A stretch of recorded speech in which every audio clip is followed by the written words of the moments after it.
La orientación del anillo fibroso son láminas que van 30 grados por hora. La gracia de eso era que cuando se realice flexión, que son puras, no se van a estirar, ¿no es cierto?, las fibras colágenas del anillo fibroso de manera completa, sino que se van a volver verticales y de esa manera, dependiendo de la columna, puede realizar un poco más de flexión. La contraparte era que, como las láminas están dirigidas una contra otra, cuando la columna realice rotaciones o cuando realice torsiones, se van a tensar, ¿no es cierto? Y al tensarse van a correr mucho más riesgo de romperse. Si es que se llegaran a romper por torsión o por rotación, es mucho más probable que se rompan solamente las láminas que van en una de las direcciones, ¿sí? Y esa es una de las causas o de los motivos por los cuales nosotros observamos que hay una alta prevalencia de hernias de núcleo pulposo y que rara vez se extruyen. ¿Qué quiere decir que se extruyen? Que el núcleo pulposo salga completamente del anillo fibroso hacia el canal medular o hacia algún otro lado. Eso no ocurre frecuentemente. ¿Por qué?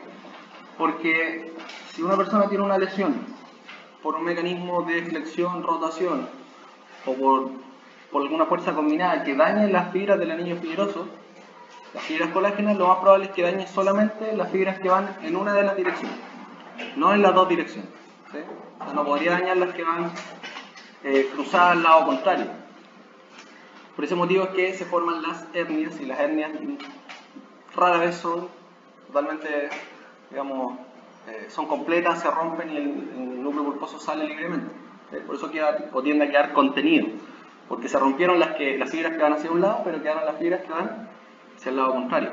Y eso tiene que ver también con la preferencia de movimiento que tenga la persona, ¿sí?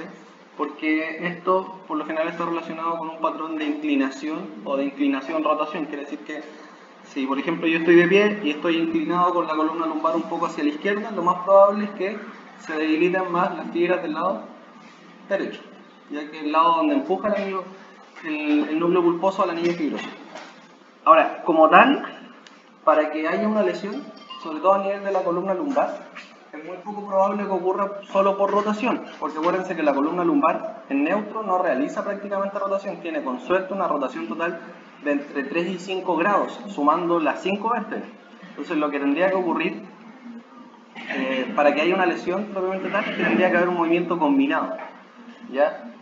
Dentro de los movimientos combinados, los más dañinos son los movimientos de flexión y rotación. O sea, se tendría que combinar la flexión con la rotación. Por sí sola la rotación, como les decía, en una columna que está en posición neutra, es poco probable que haga daño. Ahora, recuerden también de que está la posibilidad siempre de que la columna esté en posición no neutra. Quiere decir que la persona tenga una hiperlordosis o que tenga una rectificación de la columna lumbar. En esos casos la columna no se va a comportar de forma natural y obviamente que puede ganar algún grado de movilidad.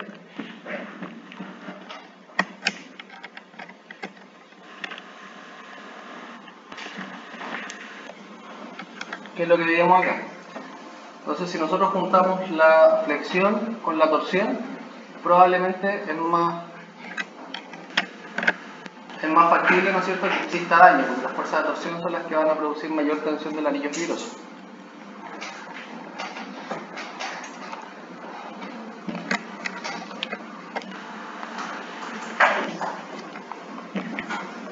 Bien, Panyai nos dice que las funciones de la columna vertebral son permitir movimientos, soportar peso y proteger a la médula, siendo proteger la médula la más importante de todas las funciones. Sobre eso se describe un sistema de estabilidad espinal con 3 subsistemas. Subsistema pasivo, que incluye al disco, a los ligamentos, a los huesos y al músculo pasivo. Músculo pasivo estamos hablando de tendón, fascia, ese tipo de anexos. Y el componente activo, el tendón y el músculo activo. ¿Ya?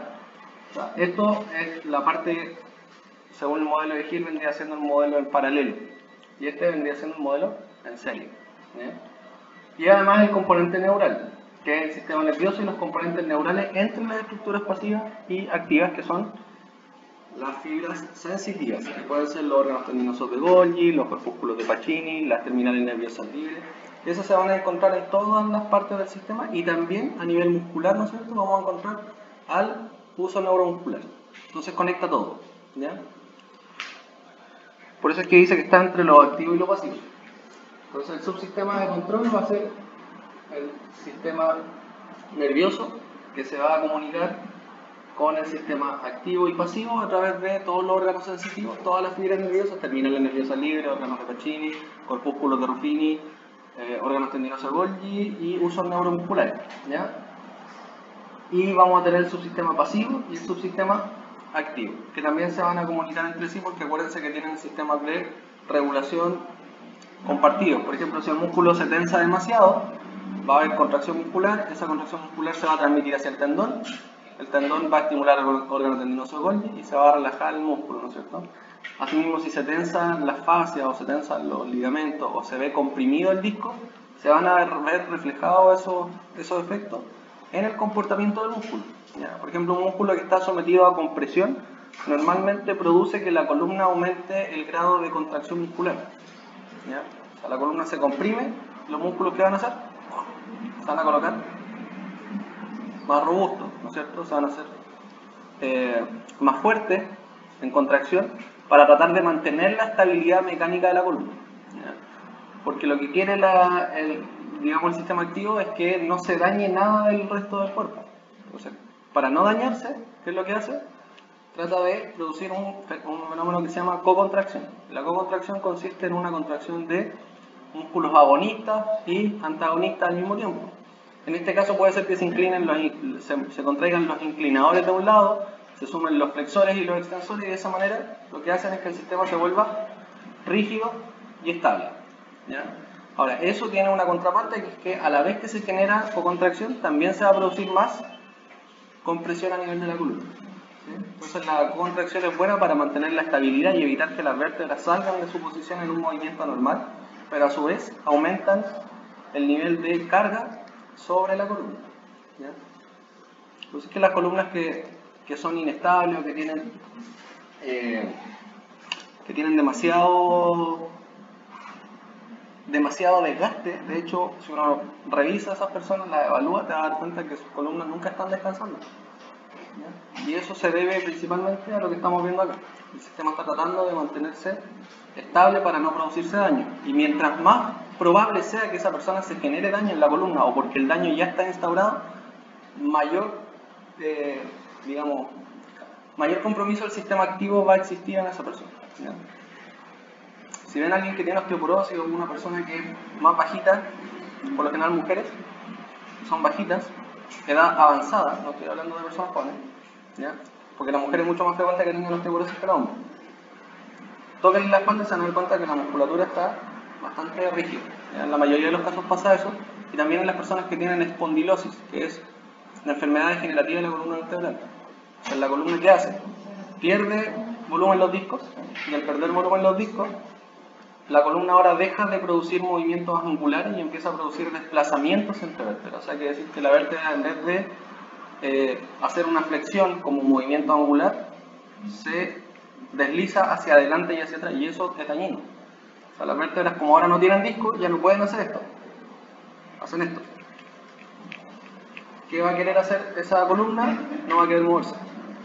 Y si se mueve, va a hacerlo, ¿no es cierto?, con una gran cantidad de contracción, para hacer los movimientos con mucho cuidado y de forma muy limitada, de tal forma de que no se haga daño. ¿Ya? Entonces vamos a notar que existe un mayor compromiso en esos casos del sistema activo. El disco intervertebral en condiciones normales interactúa de manera altamente coordinada con las vías de las redes neuronales, donde nosotros ya sabemos cuáles son los canales neurológicos que tiene y su inervación. Y además permite producir movimientos deseados y asegurar requerimientos para la estabilidad, siempre y cuando se encuentre bien. Si se encuentra en un proceso degenerativo, se van a alterar las propiedades biomecánicas del disco. ¿Sí? Entonces hay que acordarse que el anillo fibroso se comporta como un ligamento y el núcleo pulposo se va a comportar como un contenido líquido en su interior. Tenemos 23 discos intervertebrales Y este sistema biomecánico está compuesto por las placas terminales óseas, las placas terminales cartilaginosas, el anillo fibroso y el núcleo pulposo. O sea, además de tener la placa terminal, esta placa terminal se divide en dos subpartes. Una que es la placa terminal ósea y otra que es la placa terminal cartilaginosa. ¿Cuál es la función de la placa terminal?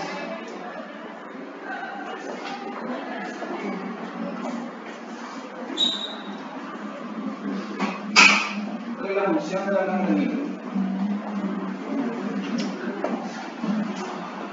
¿Te dije en la clase anterior?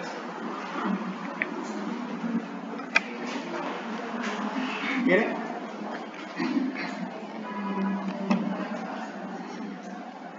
Función de la placa terminal. Filtra nutrientes, por lo tanto le permite la nutrición al disco intervertebral, ¿no es cierto?, a través de difusión, ¿ya? Por lo tanto el núcleo pulposo se nutre a través del ente. Acuérdense que la vértebra tiene en su interior médula, digamos, tejido esponjoso, medular de hueso, médula ósea, ¿ya? Esa médula ósea, después, a nivel de los bordes de la vértebra, se encuentran con corticales.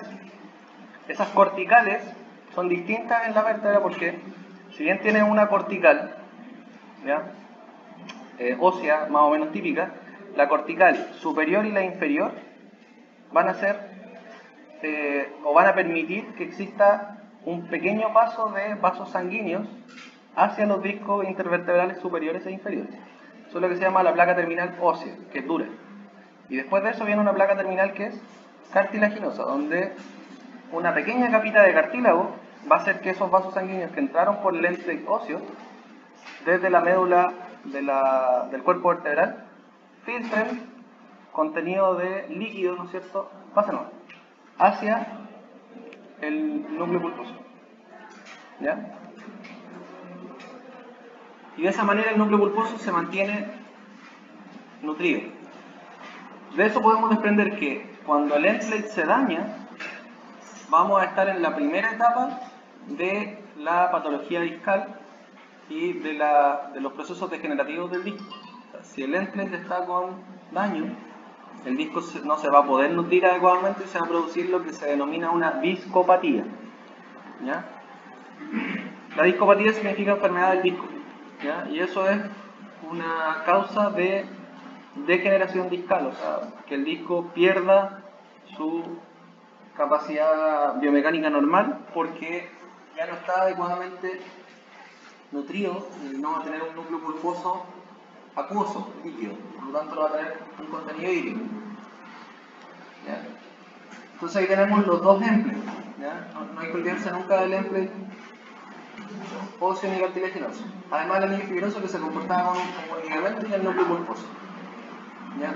Esto va a permitir el movimiento a nivel de la columna y va a disipar el estrés también a través de la columna. Y va a tener una subdivisión el anillo externo, anillo interno y además una zona de transición. Después vamos a llegar a lo que es el núcleo pulposo. Estas son las partes del disco. Entonces vamos a tener el anillo fibroso externo, el anillo fibroso interno, anillo fibroso externo, anillo fibroso interno, zona de transición, núcleo pulposo. No aparecen en la imagen, pero están mencionados, ¿ya? Y además de eso tenemos una placa terminal ósea y una placa terminal cartilaginosa, ¿sí? ¿Qué sentido tiene hacer la diferenciación entre las fibras del anillo fibroso? Básicamente que el anillo fibroso tiene algunas características especiales, dependiendo de la capa en la cual nos encontramos. El anillo fibroso externo tiene un predominio de fibras colágenas, ¿ya? Por lo tanto es más parecido a un ligamento, que es lo que les había dicho antes, ¿sí? Además, el anillo fibroso externo es el único que está inervado. El anillo fibroso interno no está inervado, ¿ya? No tiene inervación. Por lo tanto, si se lesiona el anillo fibroso interno, no te vas a dar cuenta, no lo vas a sentir. Las lesiones no te generan dolor ahí, ¿ya? A medida que el anillo fibroso se va haciendo más interno, vas a encontrando fibrocartílago, ¿ya? que es distinto al anillo fibroso fibroso. En el fondo el externo es puramente ligamentoso, el interno es ligamentoso y cartilaginoso, y finalmente la zona de transición se comporta mucho más como un cartílago. O sea, a medida que se va volviendo de afuera hacia adentro, se va volviendo cartílago. Ese es el comportamiento del anillo fibroso. El externo es puro ligamento, colágeno tipo 1, las fibras internas son colágeno tipo 1 y tipo 2, ¿ya? Y la zona de transición es prácticamente cartílago, ¿ya? Por lo tanto vamos a encontrar mayor cantidad de proteoglicano y colágeno tipo 2, ¿sí? Entonces en el anillo interno vamos a tener fibroblastos y condrocitos que producen cartílago, y en la zona de transición es una capa fibrosa acelular que separa el anillo interno del núcleo pulposo. Por su parte, el núcleo pulposo principalmente es una matriz de proteoglicano envuelto en una muy débil red de colágeno. Los proteoglicanos son estas moléculas que ayudan a retener agua dentro del cuerpo, ¿sí? Dentro de los proteoglicanos están algunos ácidos, ¿ya? Como el ácido hialurónico, además del condroitinsulfato. Por otro lado, hay que recordar que todo esto está como envuelto y está protegido en el resto del cuerpo. Cuando se forma el embrión, se generan unas estructuras a nivel de la columna que se llaman somitas. No sé si saben lo que es, somitas. ¿Sí? Entonces, lo que hace el cuerpo es envolver esas estructuras y ir generando las distintas capas, el endodermo, el ectodermo, el mesodermo, van envolviendo esas capas, y lo que es el núcleo pulposo queda aislado del resto del cuerpo desde el desarrollo embrionario. ¿Sí? O sea, el núcleo pulposo en ningún momento tiene como contacto con el resto del cuerpo, y de hecho está separado de tal manera que ni siquiera hay un contacto con los fluidos sanguíneos, por decir así. Es similar a lo que pasa con las articulaciones. Las articulaciones tienen líquido sinovial y no deberían tener sangre, ¿no es cierto? Entonces esto queda aislado del resto del cuerpo. Y la nutrición la tienen a través del emplate, ¿no es cierto?, de la placa cartilaginosa. Entonces, ¿de qué manera se va a mantener esta estructura si el emplate está dañado?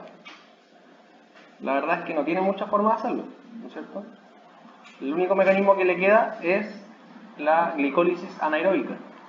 La glicólisis anaeróbica tiene como subproducto, ¿qué cosa?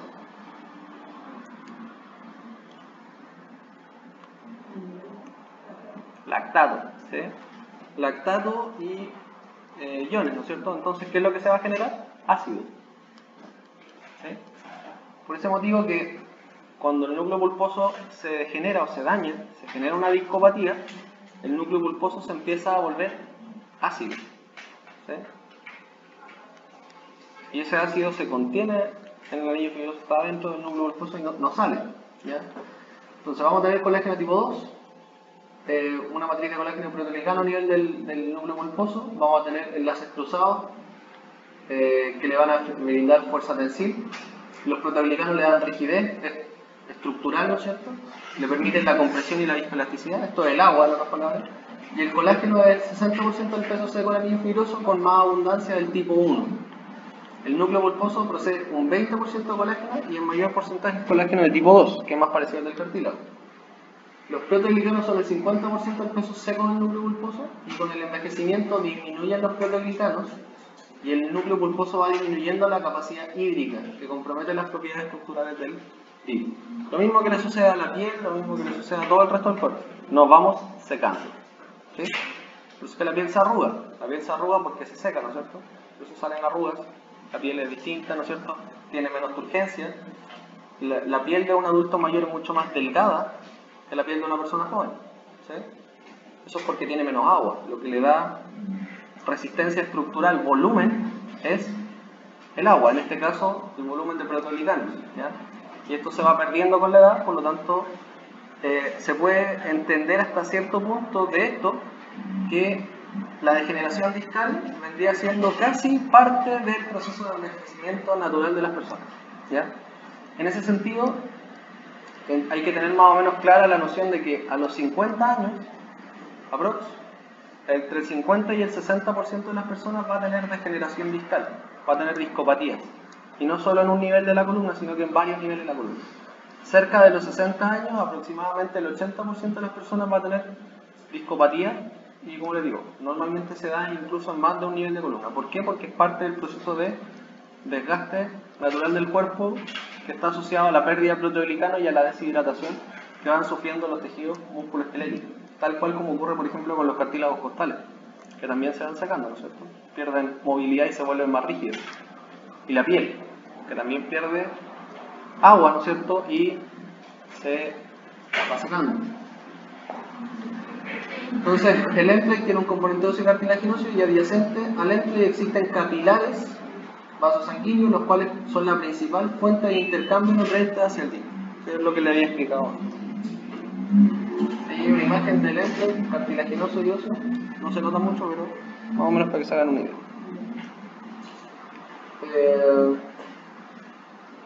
Bueno, el Lempleg está cubierto de cartílago hialino que forma una capa, ¿no es cierto?, entre la vértebra y el disco, limitando el transporte de soluto. Y hay factores genéticos, ambientales y el envejecimiento, además, por ejemplo, de fumar. Van a alterar la vascularidad del Lempleg y limitar la nutrición. Bueno, en general, fumar produce daño a nivel de casi todos los vasos sanguíneos, sobre todo los más pequeños. Entonces, este daño cualquier cosa que tú le puedas inferir daño a vasos sanguíneos pequeños de tu cuerpo, va a estar asociado a problemas circulatorios, y en este caso, como son vasos sanguíneos muy pequeños, se va a dañar el disco, ¿ya? La deshidratación del disco intervertebral con la edad produce un acortamiento de la estructura que puede llegar hasta 2 centímetros, y eso está por lo general asociado a cifosis dorsal, ¿ya? Acuérdense que a nivel de la columna lumbar, el disco que va por delante de la vértebra es el que mantiene la lordosis, ¿sí? Porque si yo pierdo volumen en el disco, la columna, que normalmente está en una posición relativa de extensión, como tiene ese espacio por delante que es el disco, después si se achica el disco, ¿qué ocurre? Se flexiona o se rectifica. O sea, la rectificación viene siendo el equivalente más o menos a una flexión, pero se puede dar por pérdida de volumen del disco. En el caso de la columna dorsal está en cifosis, está en una flexión relativa. Ahora, si se pierde el disco en la columna dorsal, que es delgadito para la vértebra, o sea, los discos a nivel dorsal son súper chiquititos en relación al tamaño de la vértebra, pero si además se pierde, aumenta más todavía la cifosis dorsal. Están asociados, en general, a que aumente la flexión de columna. En la columna dorsal, que ya está en cifosis, va a aumentar la cifosis, y en la columna lumbar y en la cervical, que están en lordosis, se van a rectificar o se pueden llegar a invertir las curvas, en casos extremos. ¿Está claro? O sea, la columna tiende a la flexión. Entonces, lo normal es que con el paso de los años, con la degeneración, ¿no es cierto?, discal, con el envejecimiento de nuestra columna vertebral, nuestra columna tienda a flexionarse, tanto a niveles lumbares, cervicales, como a niveles dorsales. Eso. ¿Sí? Y eso va a estar asociado también a pérdida de la estatura. De hecho, dentro del día a día, incluso en personas jóvenes, pueden ocurrir cambios en la estatura entre la noche y la mañana. Durante la noche, la columna descansa, entre comillas, cuando estamos en la cama, sin carga. La columna debería relajarse, también la musculatura, ¿no es cierto? Y eso permite que los discos sufran un proceso de rehidratación. En ocasiones esa rehidratación genera una presión relativamente negativa a nivel de los discos y hace que el cuerpo trate de irrigar los discos intervertebrales con más fuerza, aumentando la presión discal. Piensen que si el disco está en un proceso degenerativo, está sometido a compresión, está gastado, tiene poca agua en el núcleo pulposo, tiene malos procesos nutritivos, ¿qué es lo que va a querer hacer el cuerpo? Va a tratar de nutrirlo. ¿Cómo lo va a hacer? Va a tener que aumentar la cantidad de vasos sanguíneos y va a tener que meter mayor presión en la sangre, o sea, que la sangre llegue con más fuerza. Por eso es que a algunas personas de repente les duele en la noche la columna. Hay que tener ojo con eso, porque también puede ser sinónimo de una cosa más mala, ¿ya? Otro tipo de patología. Normalmente el dolor nocturno de espalda está asociado a patologías sistémicas o a otro tipo de patologías como tumores, entre otros. No es normal. Pero sí, digamos, está descrito que las personas que tienen daño discal pueden tener dolores, sobre todo a nivel de la columna lumbar, por ejemplo, durante la noche, porque los discos de la columna lumbar son los más grandes. Entonces, personas que tienen discopatías muy severas a veces les tiende a doler durante la mañana cuando se despiertan. No es que te despierte por la noche el dolor, sino que en la mañana te estás despertando y en la mañana sientes más dolor de espalda. ¿Ya? Es una característica clínica del cuadro. El disco intervertebral es mayormente avascular, por eso blanco. El anillo externo está vascularizado y solo irriga 1 o 2 milímetros de la capa externa. Y además, como le había dicho, esa es la única parte del disco que está inervada. Por lo tanto, una lesión a nivel discal, solamente el cuerpo la va a percibir como dolor cuando se daña el anillo externo. Y si es que el disco se dañó de adentro hacia afuera, tú las lesiones internas no las vas a sentir, a menos de que se hagan lesiones externas.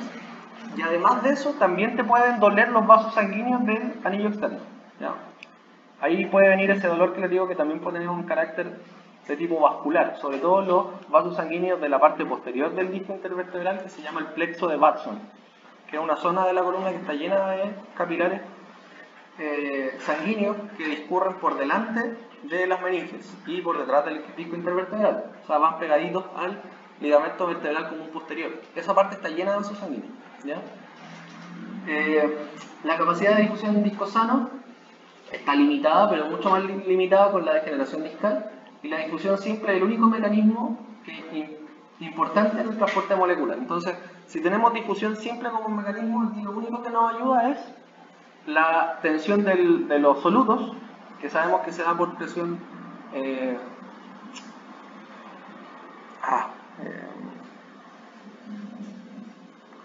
por la presión de las proteínas, ¿ya? Solamente se da por ese mecanismo, o si no, el otro mecanismo que nos sirve es la presión oncótica, que es la presión de las proteínas, y la presión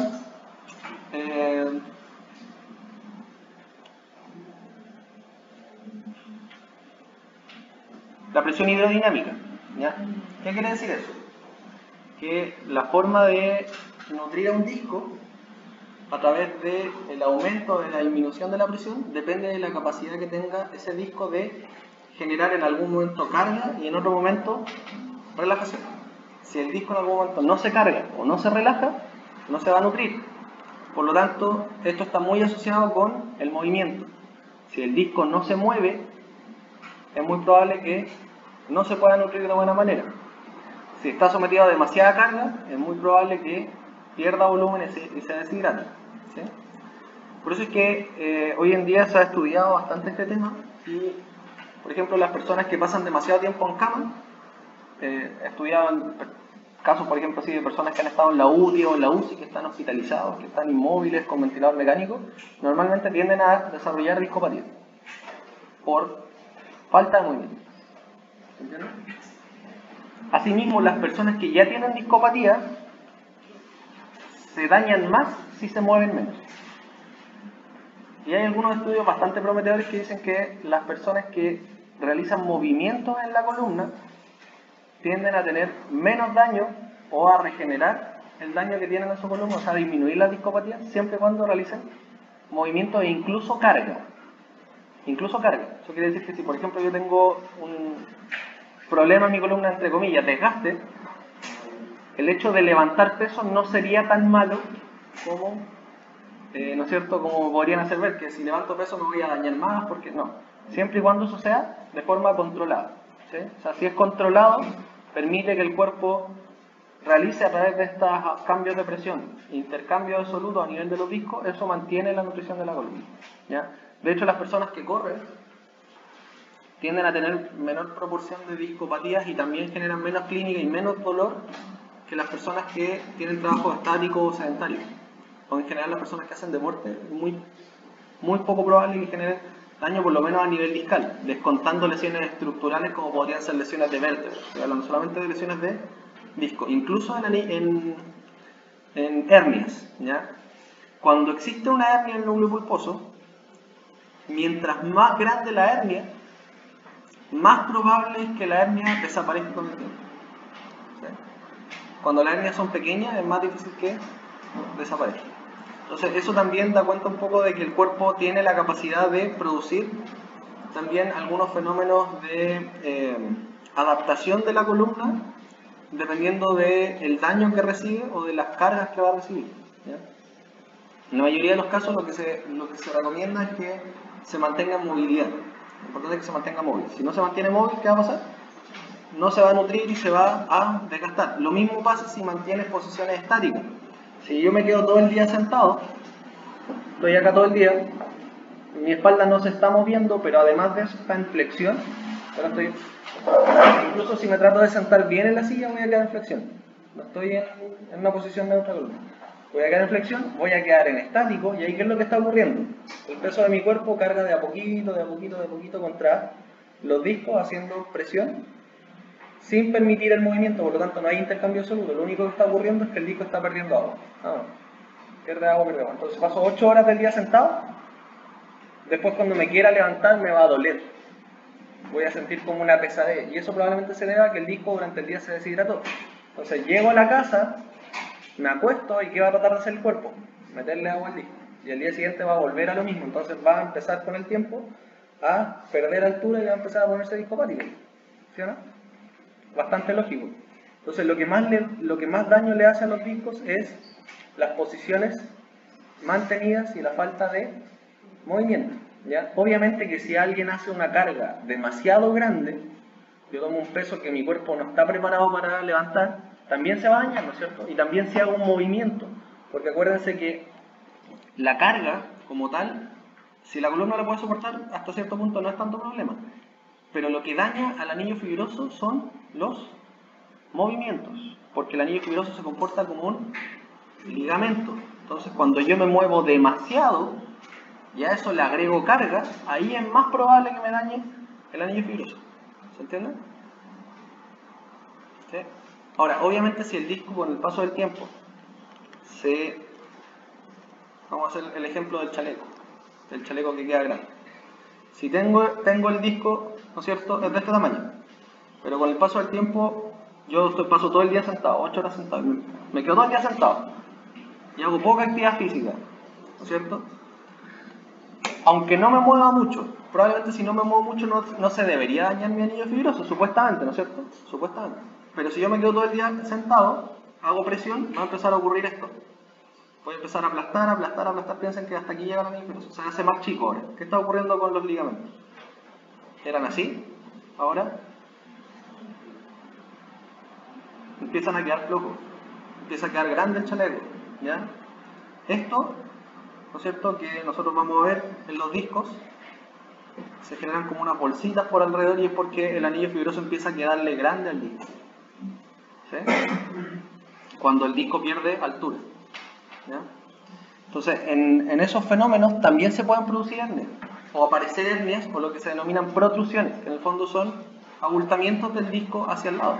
O sea, el disco, en vez de quedar turgente y firme hacia arriba, empieza a aplastarse hacia todos los lados y a perder volumen, de tal manera que el anillo fibroso ahora queda laxo y no contiene de forma adecuada al núcleo pulposo. Eso va a alterar la mecánica del movimiento de la columna totalmente y la columna se va a empezar a mover mal. Y se va a ver como si el paciente tuviera protrusiones o si tuviera hernias, pero se debe principalmente a que el disco perdió altura. ¿Sí? Ahora, las células discales, como les he dicho, tienen un mecanismo anaeróbico, por lo tanto producen lactato, ¿ya? Y eso significa que con el paso del tiempo, si además la nutrición es mala, el anillo fibroso se debería empezar a poner, el núcleo pulposo se debería empezar a colocar ácido. ¿Sí? Ácido. Entonces, el anillo interno y el núcleo pulposo tienen un pH 7.2 y 6.9, o sea, a medida que voy yéndome hacia el núcleo se va volviendo más ácido. Acuérdense que menos pH más ácido. Los discos con proceso de degeneración pueden tener pH de 6.1, esto ya es ácido. ¿Sí? Un pH elevado genera deterioro de la matriz, además de inhibición del metabolismo celular. Y si recordamos que el disco está pobremente inervado, ese ácido no lo vamos a sentir en nuestro cuerpo, a menos de que llegue al tercio externo, que ese sí tiene terminaciones nerviosas angiolínicas y encapsuladas libres, y además del nervio sinovertebral. Entonces, para que te duela el disco, porque hay una lesión, o es porque se rompió el anillo fibroso, o es porque parte del contenido del núcleo pulposo pudo salir a través de una fisura, de un pequeño rasgado, ¿no es cierto?, en el anillo fibroso puede salir parte del contenido del núcleo pulposo hacia afuera. Eso puede ocurrir en pequeñas cantidades o en grandes cantidades, dependiendo del caso. Es muy raro que ocurra en grandes cantidades, es lo que se llama una extrusión del núcleo pulposo. Se rompe, el núcleo pulposo sale completamente hacia afuera. Lo normal es que ocurra en pequeñas proporciones y eso puede estar asociado a una hernia. O sea, si tienes una hernia, quiere decir que se rompieron algunas fibras del anillo fibroso y por lo tanto se hizo como una bolsita donde el núcleo pulposo está como yéndose hacia el lado. Ahora, de esa parte que queda anillo fibroso, microscópicamente, de hecho no se ve siempre en la resonancia, aunque a veces se ve, se filtra un poco del contenido del núcleo pulposo a través de la hernia, sale filtrado, quiere decir filtrado es como que saliera casi nada, muy poquito, pero ese poquito que sale es ácido, ¿sí? Y además de ser ácido es un elemento que tu cuerpo no reconoce porque se encapsuló durante el desarrollo embrionario. Por lo tanto, es reconocido como un agente externo y produce inflamación. ¿Sí? Ese es el principal motivo y causa del dolor de las patologías discales y de la hernia del núcleo pulposo. ¿Sí? En ocasiones ese líquido puede incluso rozar a un nervio y producir una radiculopatía, una irritación de la raíz nerviosa y tiende a generar un síntoma que se denomina ciática cuando es en la columna lumbar. ¿Ya? La ciática consiste en este caso en que al tocar al nervio, por ejemplo si tocas la raíz de L4, va a alterar toda la sensibilidad desde el punto de vista neurológico de la raíz nerviosa de L4 y te va a generar dolor en la cara lateral de la pierna, ¿no es cierto? Hasta bajo la rodilla, ¿ya? Y en casos más severos, si existe además un componente compresivo, te puede generar pérdida de función motriz, ¿ya? Normalmente el paciente se queja de dolor en la pierna cuando es lumbar. En el caso de la columna cervical, dolor en el brazo. ¿Sí? Eso es lo que se llama una radiculopatía. La principal causa de las radiculopatías es el componente irritativo del núcleo pulposo que se filtra a través de la hernia. Y rara vez es la hernia comprimiendo al nervio. Y eso tiene que tenerlo claro. O sea, si bien la hernia tiene el potencial de poder comprimir a un nervio, lo habitual, lo más regular que se da es que lo que daña el nervio, lo que produce las radiculopatías es el filtrado del núcleo pulposo a través del anillo fibroso. Y eso puede estar también asociado en algunos casos a dolor discal, o sea, dolor del disco. Y el disco puede doler por los plexos sanguíneos, por el estiramiento de las fibras o por el daño de las fibras del tercio externo o por la irritación que genera ese mismo líquido a nivel del disco intervertebral. ¿Sí? Eso es importante tenerlo claro porque ese es el motivo por el cual la mayoría de las hernias, el 90% de las hernias que producen ciática se resuelven antes de 3 meses. O sea, los pacientes que tienen ciática, si tuvieran ciática porque el nervio está siendo comprimido, casi todos quedarían con déficit neurológico después de que se les pasa, pero la mayoría no queda con déficit neurológico. En el fondo te da un dolor. El dolor es súper desagradable, insoportable, pero a algunas personas se les pasa en una semana, a otras se les pasa en 2 semanas, otras en 3, y en el peor de los casos hay un 5% de los pacientes que le dura más de 3 meses. ¿Ya? Y eso es porque lo que se generó ahí es un proceso inflamatorio, debido a que salió contenido del núcleo pulposo, que es ácido y que el cuerpo no lo reconoce. Entonces, ¿qué hace el cuerpo? Inflama toda la zona para tratar de limpiar eso, y después que se pasa, la persona debería en teoría volver a la normalidad. Eso pasa en el 90% de los casos antes de 3 meses. Y hay un porcentaje de personas que o el dolor es demasiado insoportable o no se resuelve y en algunos casos podrían incluso necesitar cirugía. ¿Sí? Cuando hay compresión, quiere decir que el problema no es que se haya filtrado parte del núcleo pulposo, el problema es que la hernia está comprimiendo el nervio. Normalmente vamos a ver un déficit de tipo motor. ¿Ya? Quiere decir que la persona, además de tener dolor y problemas sensitivos, lo que va a generar es que va a perder fuerza. ¿Ya? Y eso es grave, porque las fibras motoras en las raíces nerviosas son las que están más profundas en el nervio. Para que se hagan una idea, si yo tomo un nervio, por encimita están las fibras sensitivas y al medio están las fibras motoras. ¿Sí? Entonces, para que se dañe una fibra motora a un nervio, significa que tengo que haber dañado las fibras sensitivas primero, haber llegado hasta el centro del nervio y haber generado daño a la fibra motora. Por eso es que si hay daño motor en una persona, es algo grave. ¿Ya? Siempre que una persona tenga daño motor a nivel nervioso, neurológico, sea que están evaluando un problema radicular, columna o cualquier cosa, eso es grave. Problemas sensitivos no es tan grave. Puedo tener parestesia, ¿sabes que siento hormigueo? A veces un poquito de hormigueo y algo de quemazón o me duele un poco, con caracteres radiculares o carácter neurológico. Pero si hay pérdida de fuerza, quiere decir que hay compresión y que la compresión es mucho más importante que si fuera el dolor. Entonces, que en estos casos, cuando una persona tiene una hernia sintomática que le produce ciática, no siempre lo más relevante es que le duela. La persona puede estar sufriendo dolor, llorando, gritando, lo que sea, va a urgencia 1 o 2 veces y puede ser que igual se le pase de aquí a una semana. ¿Sí? Pero si tuviera pérdida de fuerza, ahí sí que hay que tener ojo, que probablemente no haya que esperar mucho y hay que recuperarlo rápido. ¿Se entiende? Porque el problema que va a tener después es que ese nervio, si está con pérdida de fuerza, significa que el nervio está sometido a demasiado estrés, demasiado daño y probablemente a compresión. Y esa compresión va a generar que el nervio se degenere o se dañe, y los nervios sabemos que con el tiempo se recuperan súper lento o no se recuperan, entonces el riesgo va a ser que esa persona pierda parte de la función del nervio, o sea que con un daño neurológico, y eso es grave porque el daño neurológico puede incluir dolor además de pérdida de fuerza. Si te dañas un nervio te puede quedar doliendo toda la vida. Entonces eso no es algo conveniente.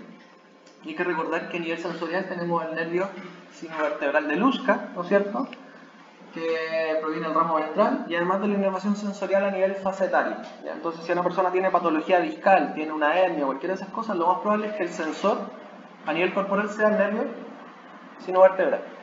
¿Sí? Y que el nervio sinovertebral era el que inervaba la parte posterior del DIV. ¿Ya?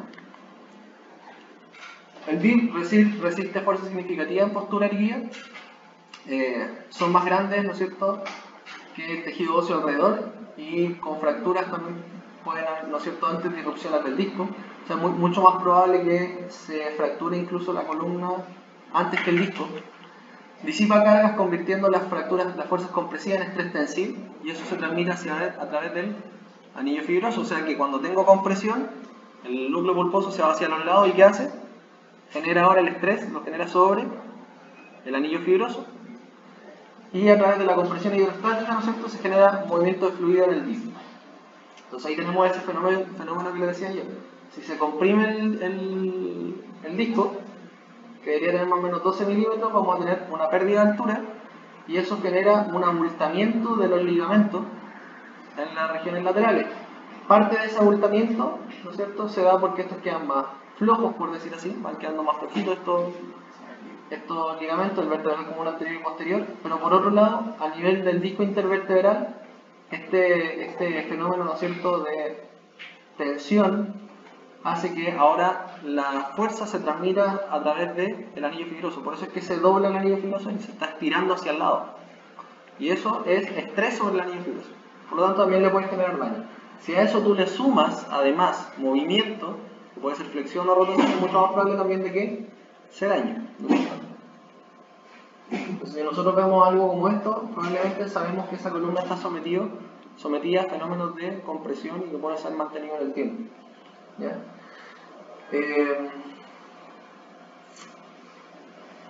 Cuando ocurre esto también, fíjense lo que pasa acá.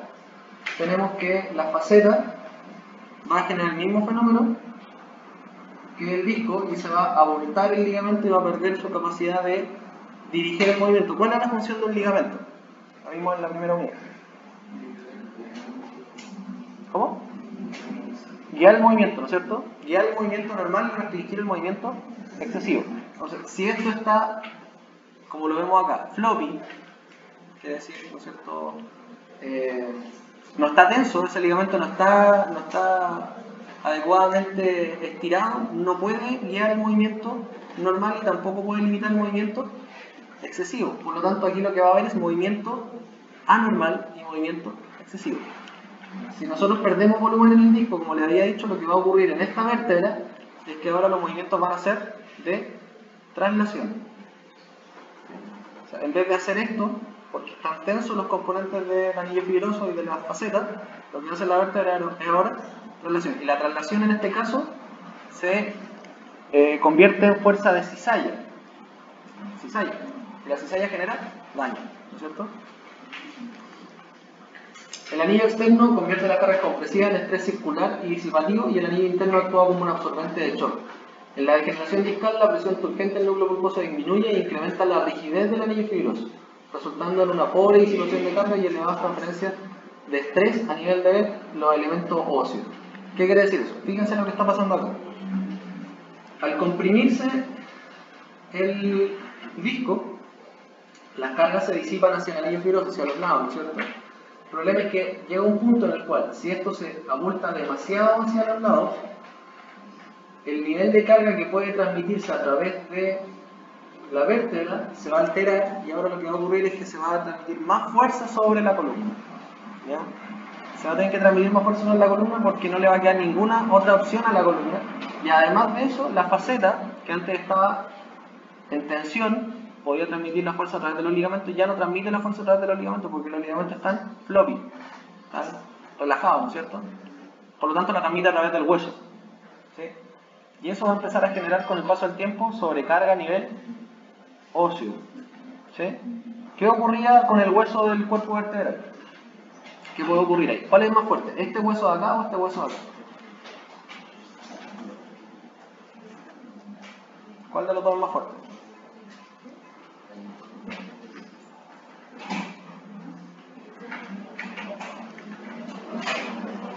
¿Cuál es más fuerte? El cuerpo vertebral o la región posterior, el anillo, o sea, las facetas, el pilar. ¿Cuál es más fuerte?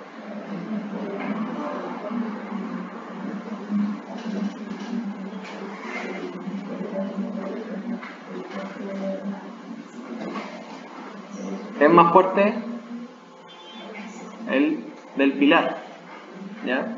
Pero el problema del hueso del pilar es que el hueso del pilar es rígido, es un hueso mucho más robusto, tiene mucho menos área para recibir mucho más peso, por lo tanto es macizo, versus el del cuerpo que es más esponjoso. Por lo tanto, lo que va a hacer el cuerpo es, con el tiempo se va a aplastar, y ese fenómeno se denomina acuñamiento vertebral. Se empieza a aplastar el cuerpo, se aplasta, se pierde altura y pierde altura, pero se ensancha hacia el lado, se deforma, versus esto que está acá, que es la región externa, o sea, la región posterior. Esto ya es duro y macizo. ¿Qué va a hacer? Se va a engrosar, pero si se somete a sobrecarga, lo único que le va a quedar de opción es quebrarse, se fractura, ¿ya?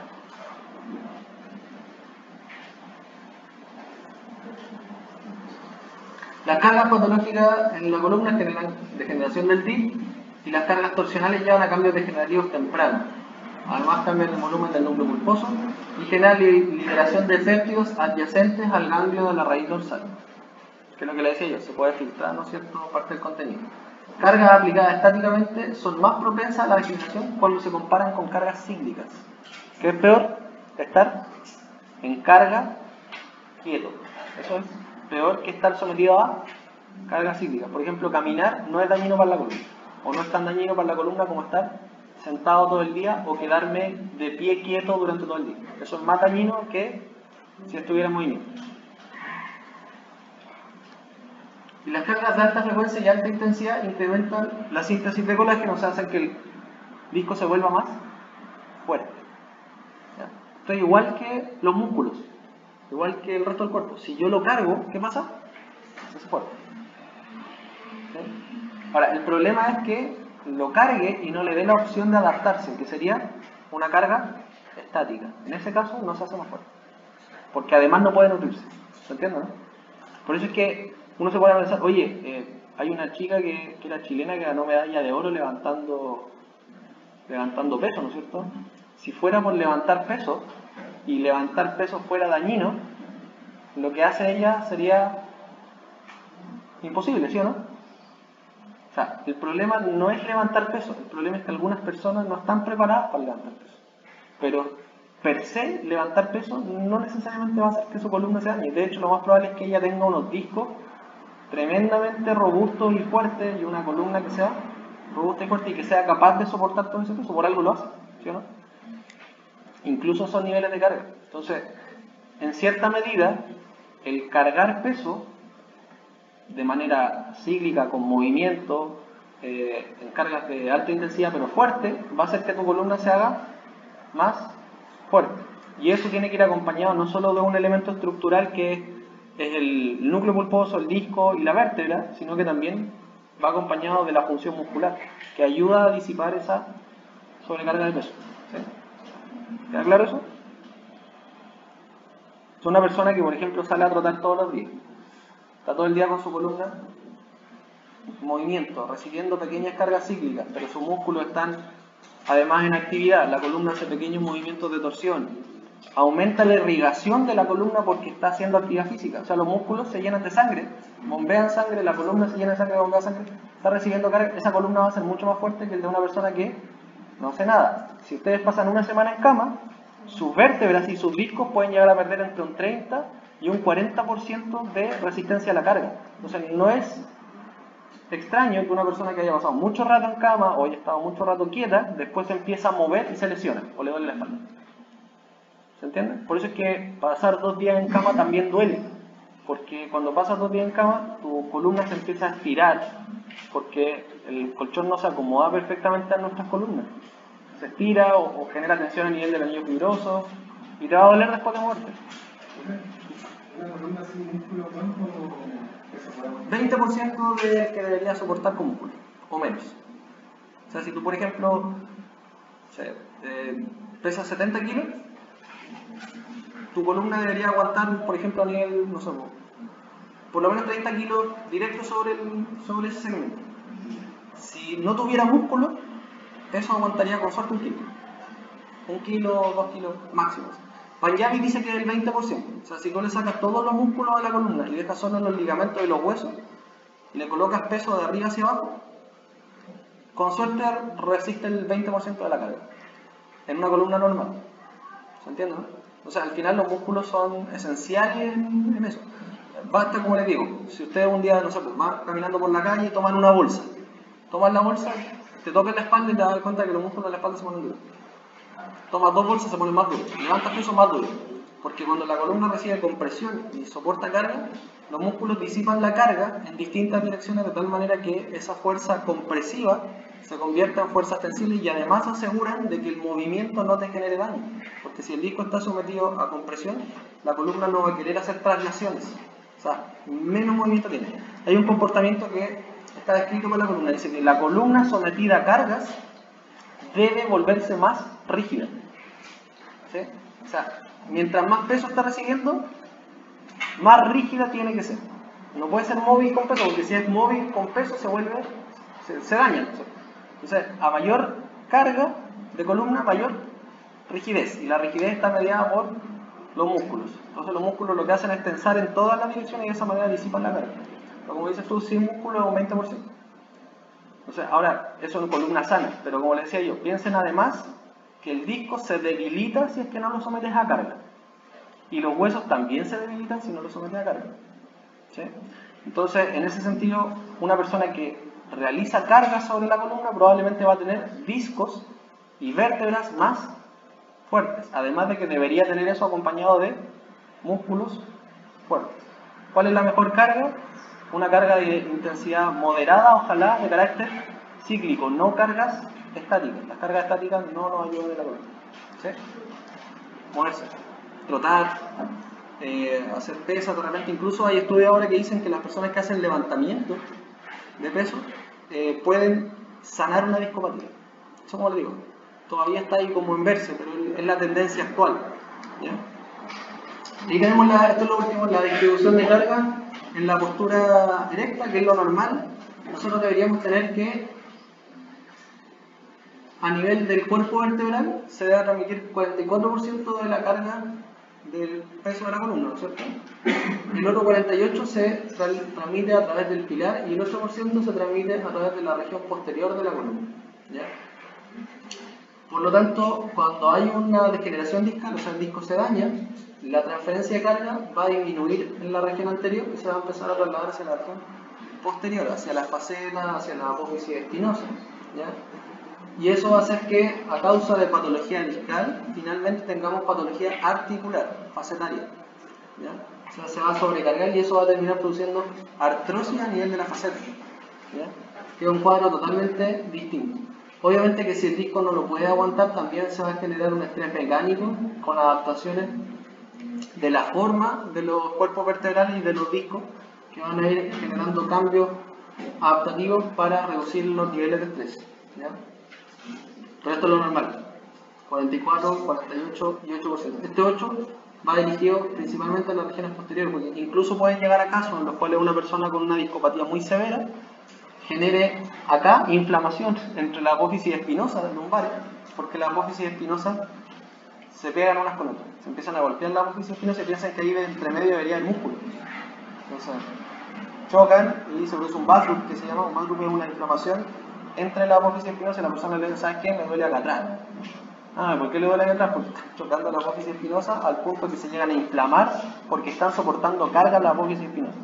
Entonces cuando ya la persona, el disco, está bastante malito o hay un problema de desplazamiento. ¿Sí? Bien.